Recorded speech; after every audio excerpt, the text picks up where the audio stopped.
Hi everyone, welcome back into the studio. You know, one of the things that can really make or break a really good painting or good landscape is those painting of those rocks, and how do you do broken color? So in today's brush ups, we're going to look at this particular painting here and how do you do that broken color. Let's get at it.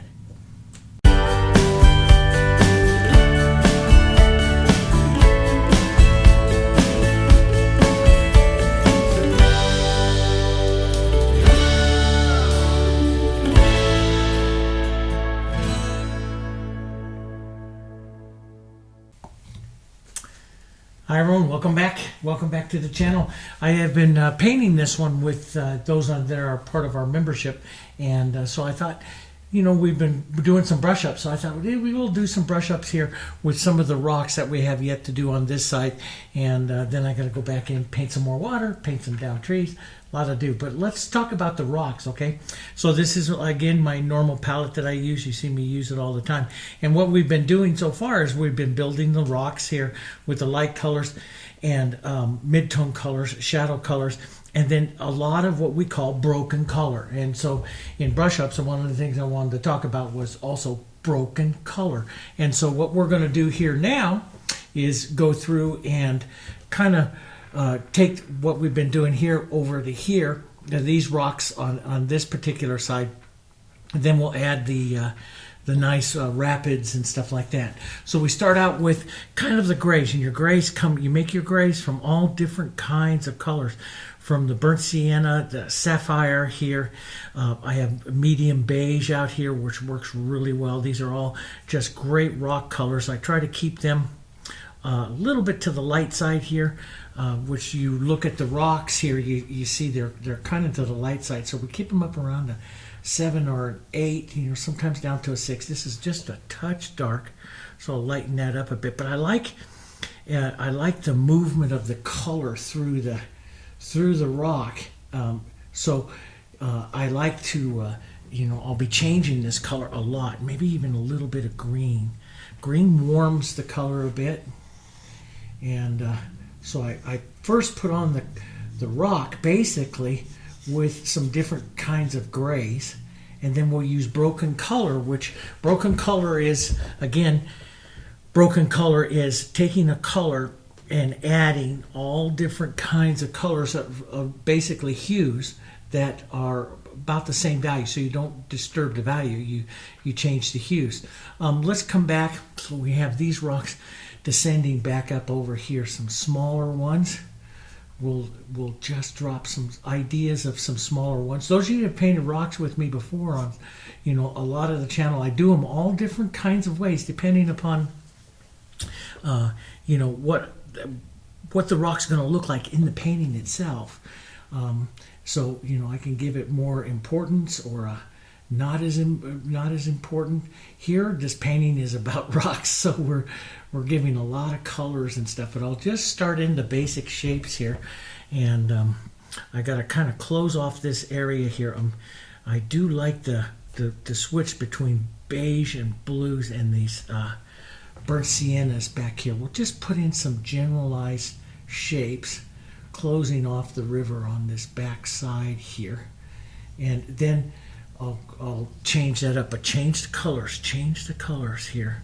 Let's add a little bit of yellow, a little bit more beige to that here. Change the color, see it's warmer, it's nice and warm. We'll push a couple right in here. We're going to be using some, and let's just fill in this negative space over here. Right, like that. That'll close that off. So the river's going to come around to this side over here.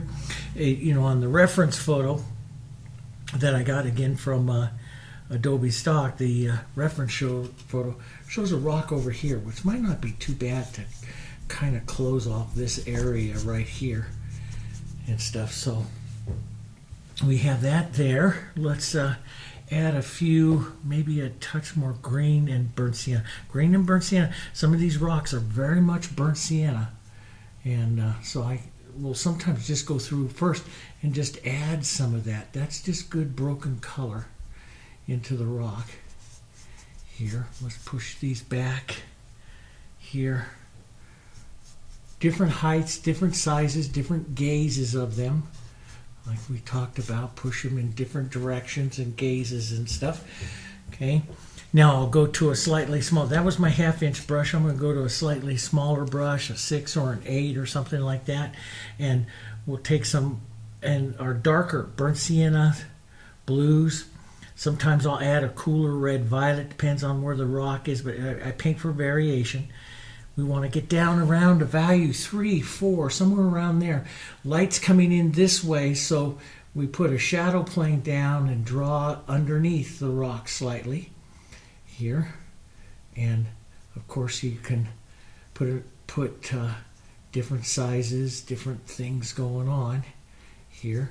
And that's the big thing, is you want to vary everything. So sometimes I just use the chisel and push that around, especially if I'm there into the back.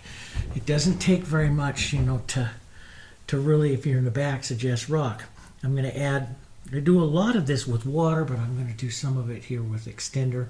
Sometimes I use the open medium. It all depends on if I want the rock to stay wet. I used to paint a lot of rocks wet into wet alla prima, and my, like I said earlier in the lesson, I said my rocks all came out the same. All of a sudden I'd have all the same color rocks because my colors always stay the same, so I always stay wet, so I always mix the same color. And I love the acrylics, and when you look down at the palette, you see all kinds of colors working here, and that's because it dries. And I utilize that drying because I have to constantly keep mixing colors. And I used to feel, oh, that's kind of a pain, but it's not. It adds so much to your painting when you do stuff like that. So now I should probably look at the photo a little bit here, but I've painted so many rocks now, I just kind of want to go with that. We'll put a larger rock over here. Let's even add a little bit of open medium. Open medium will just make it go a little different. Now, there's water coming through onto the other side over there. I don't think I'm doing it. I think I'm going to bring it in right in here. Maybe make some go through right here. And bring the viewer. I want the viewer to come through here. So here's going to be my interest area. Here's where I'm going to be putting all of those rapids and stuff like that. And so I'm going to do most of the work in there. Now, let's go. So that's that. Now, we're going to use broken color. We'll take our beige and a little bit of blue, just a touch of white. Let's just come through and add a mark or two of that. Not to every rock exactly the same. We'll build a little different, especially some of that back here where I used that burnt sienna works great. And you can put greens and yellows and all that kind of stuff into these rocks. The thing is, what you want to do more than anything else is keep the same value. So you keep the same, we talk about painting rocks. We have the light plane, the receding plane, and the shadow plane. So you have a light plane. These are receding colors. There's your shadow colors. So you have the 3 planes of the rock that you're painting here. Let's just push some of that right in there.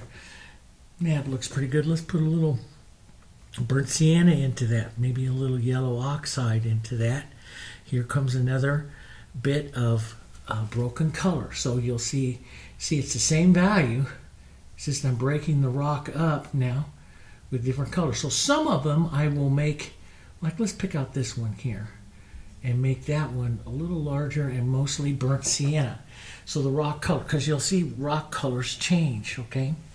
And not always, not all rocks. I mean, it depends on what field of rocks you're painting and stuff, but there are quite a bit of differences to them. And so I like to come through, and that's a nice receding plane color onto that one there.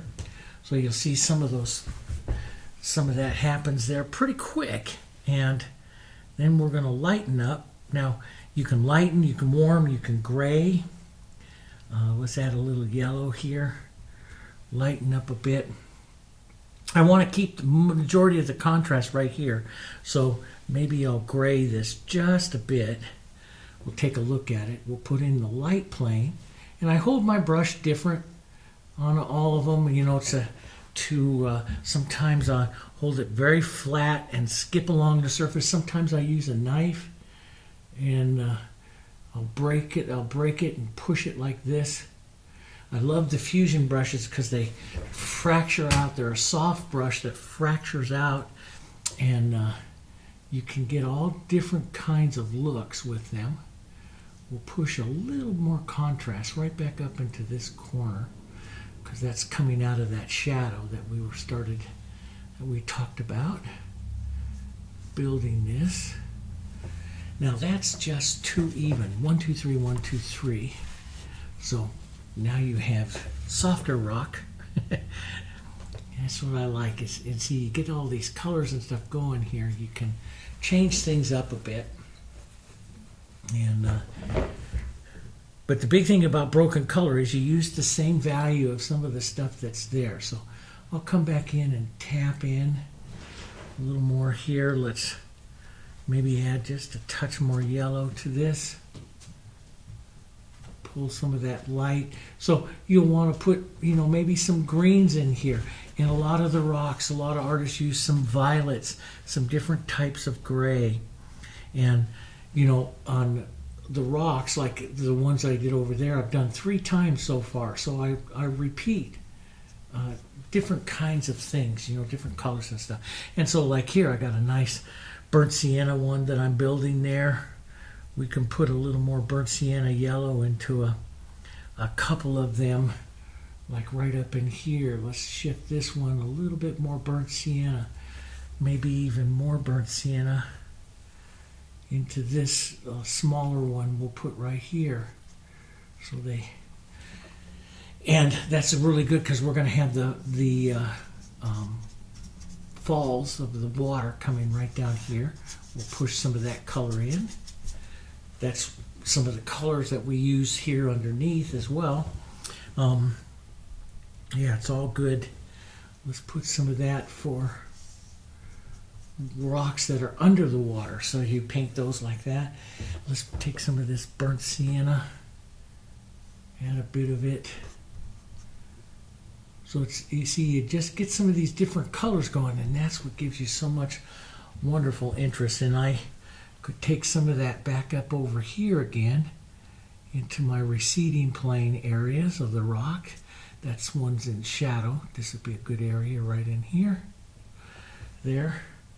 And so the broken color, the more time that you devote to it as an artist, the prettier it becomes. And if you're doing a painting that has a lot going on, yeah, it's worth it to take some time and develop that broken color a bit. Let's put a bit lighter yellow, a little bit of yellow into some of this. We'll do yellows and grays, blue grays here. And then I always, so after I start to get some of the colors and stuff in there, I always, and the lights, and I always shape them back up again with their shadows. So let's get some more of this blue and yellow here. That's a pretty color. That is also nice, and you can see that color, kind of that tone sitting in there. So you build that here. I'll sit back, and this is where I really love the long handle brushes, where I can sit back and just do it ever so casual. The long handle brushes keep a softer tip and allow you to really do what we call granulate the brush. Just lift it a little bit and just drag over the surface and deposit just a bit of that color, so you can break the plane sometimes on a rock and make it look a bit different. Here, let's drop this one in. Let's drop that forward plane right there. Here, some small ones. Got to remember to get some small rocks in here, and some big rocks, different sizes. Here, some right up in here. There we go. Let's get some burnt sienna, some blue. This makes nice medium receding planes. So let's go a little bit more to the blue side for some receding planes here. So right between the light plane and the shadow plane is the receding plane on the rock. And I'll just model between blue and burnt sienna here and start it's the receding plane, it's not the shadow plane. So it's moving away from the light here. And you can use this to help round rocks over, or you can use I'm using the flat brush here, so you can make them very jagged if you want. You know, that's up to you. You can go, or you can kind of pull down a little bit, just round slightly, and you'll round the rock here. So you'll round over. But see, I hold that very flat and pull it like that. I get this light color, and it drags over the surface there. You can use that to help really build your rock here. But I will come through during this painting. We'll go back in and we'll put on some light colors, and then we'll go ahead and paint some of the water and get some of the ripples and some of the rocks that are down underneath the water. And then we'll come back and I'll do the rocks again. I'll do the rocks a couple times, at least a couple times. Let's push. So I can use this angle, see, and I can get this granulated stroke like that. See, I can get that angle. Now, that rock might be too light. You can't really tell sometimes until you know, it dries down. So if it's looking about the same value as that, it's going to dry down. So that's not going to be too bad. So that's going to be okay for what I do. So I can hold the brush just flat like this, and I get this skipping over it as well. And I can wiggle the brush a little bit to get a different type of skipping look to it, so I can get even more interest to the rock here. But it's important that you don't always just pull the rocks one direction here. That you do them a couple ways, break some of them up. And this is where I'm going to put that log. I'm going to put a down log right here, maybe another one that I think into the painting here. So we still have some stuff to do here. And yeah, I think I will, because that'll be a perfect, you know, put right to the angle of my brush. I'll put that log in there. And I'm going to lighten some little more burnt sienna and some light here. And maybe even a touch of that Jansen, that green there. That's pretty green into this, works really well on rocks. Especially takes them towards, you know, you can use that light green and stuff and put the lichen like on the rocks and stuff as well. Yeah, so see, that works well in that. This is a nice receding to work into some of your receding areas on your rocks. See the different color that it just takes over there. You don't have to use tons of it, and you can gray it down, tiny bit of blue. Just add a bit of it into that nice receding area here. And sometimes I go in and paint each rock individually. Sometimes I do like this, like I'll work this tone through several rocks, but not touching each rock. Just then I'll change the tone and go back through again here and create some more. Let's burnt sienna and green up some of this. Burnt sienna and greens, beautiful colors of gray as well. And let's just put some of that warmer. So you can see it's a different color. It'll go in there in some of these rocks, some of that receding area there. It's quite nice. Don't put it everywhere. You know, let's put a band of it right back here. That breaks up that area. Maybe a bit more of it right in here. A few smaller. Let's break up that one a bit and add more of a receding tone, so a middle tone. You can see that recedes that area there. And so then you can go, like I like to do, I'll go even smaller yet, a little bit of a smaller brush, which I had mine here, and a little bit of a smaller flat here to work the bit of it. So it's 4 or 6 to work some more. And preceding tones, shadow tones. So first I'm going to go just a little more blue on some of these. I like that bit of blue in there. Not everyone. It's just a nice receding tone in there. And so I look at the 3 tones of the light plane, the receding plane, and the shadow. Then I'll take some of my darker blues, and I like to kind of come over here, work the darker tones here. Right up into here is going to be where that rapids are, and these beautiful rocks are going to be right up into this area.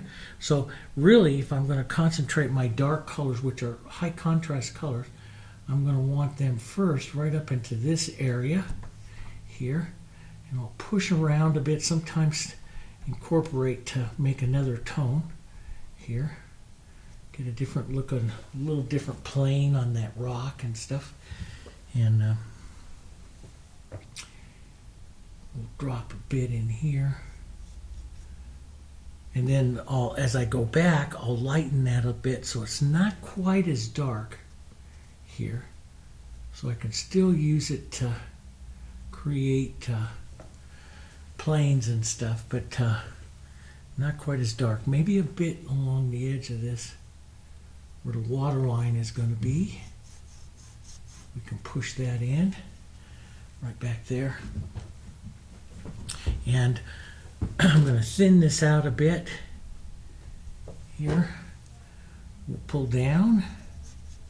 We'll push some of the movement that we're going to have. This is going to be shadow where the water's going to go.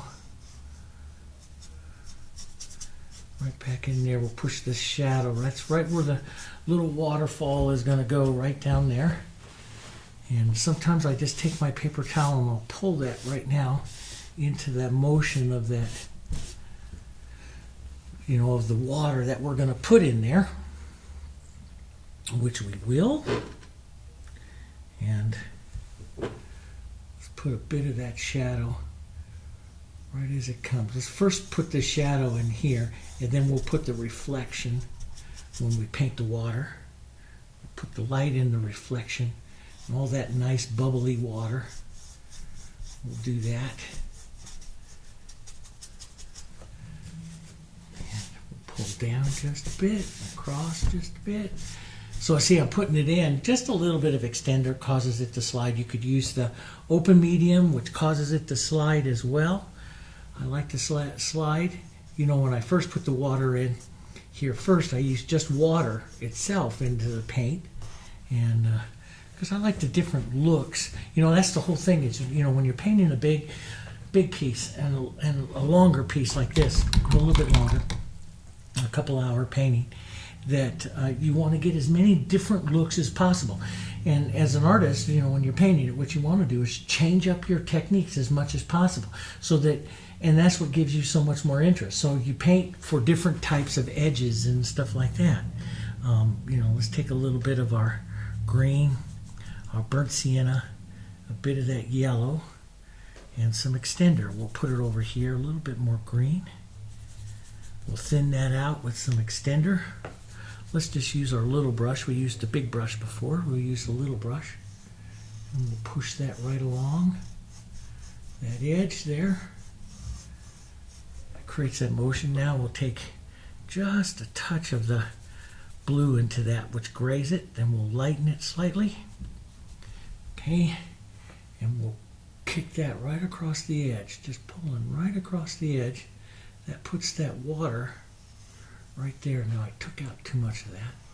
Bring just a bit of it back here.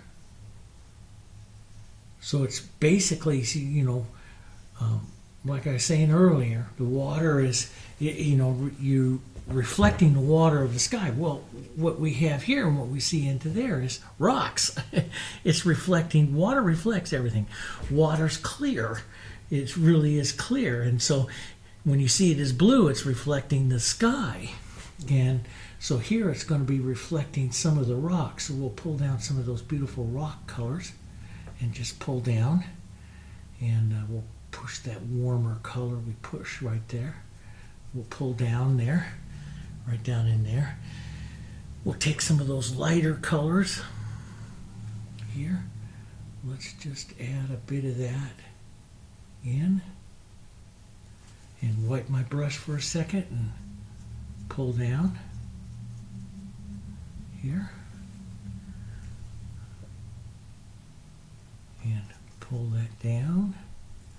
Blur that off a bit. There. So as you can see that you're basically, and what I wanted to paint with this was, we're going to be painting the white water, and then we're doing all of those reflections and stuff like that. But for brush ups here, boy, broken color. Change your tones, change your things. It's like I created a violet here on the other side. Violets are so pretty into rocks. Just take some of your sapphire blue, a little bit of your quinacridone, some white, and create a real cool violet. And you can warm it with some of these other burnt siennas and stuff like that, burnt siennas and stuff in here. And you see a bit of that violet. That's where I put some of that color down in there on that side of the rock. And rocks are they are fun to paint because you can start really getting a lot of colors. And sometimes I'll just take one color and blush right over, not taking out all of that orange, but it's pushing back, this cool color is pushing back just a bit of that orange, here. And so you can get, some of those other tones in there, really pretty. And right up in here where I'm going to push, and we'll paint that waterfall. We'll paint this water all dropping down. This is going to be fun. When we put in there, I'll make sure that those rocks have the largest amount of color on them, the largest amount of interest on them, and so that, because they're going to be right up there into our center of interest. But that's broken color. Broken color is taking all kinds of colors here and working them into your rocks, warm colors and everything. You keep them into their same plane. So, my light struck plane here has, can have light yellows, light orange, burnt siennas, light blues, the light colors here, lots of different tones coming in, breaking up the edge of the rock. Let's raise this up a bit. Once you get that base color down, you can play the shapes of your rocks a little bit. You can take some of this lovely gray here, cut across the edge to create a little broken edge on the rock there. Use some of that broken color right there going down. And really play your rocks and have some fun with them. You can get a lot of different little things going on here. And I started out very close to that one, but in following it and following my major rock groups and stuff, now I'm kind of doing my thing. So anyway, it's a lot of fun. Break them up into their three planes, then break the colors, add some warms and some cools, your blues and your burnt siennas, and create the planes here with the three planes, but keeping those values, keeping the broken color. So if I wanted to put some violet in there, I'd find that particular value, and we'll use that. And I'll use a little open medium if I want that to I'm going to push a little more contrast right here. This is where that water's going to come down. We'll do that. Let's push that right in here.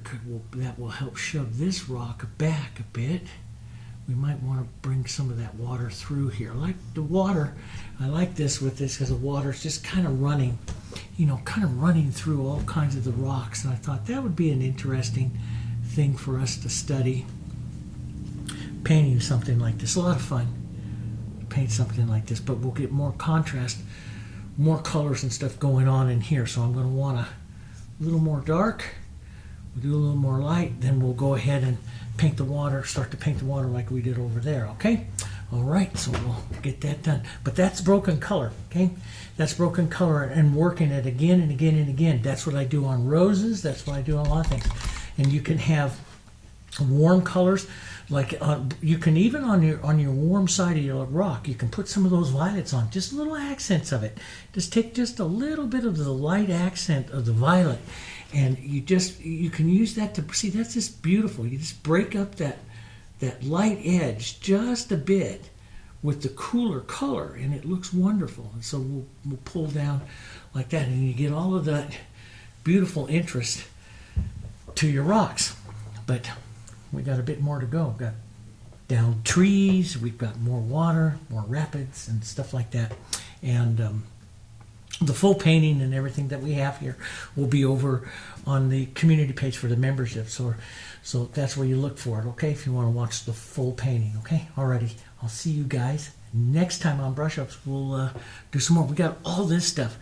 I got to show you. We're going to have a whole bunch of fun because I found some brass up here. I had some people ask me, how do you paint brass? So we're going to paint some peonies inside of a brass container. That's the next one coming up. Matter of fact, got it prepped all up there. I'm going to paint that this afternoon. I'll see you guys on the next one.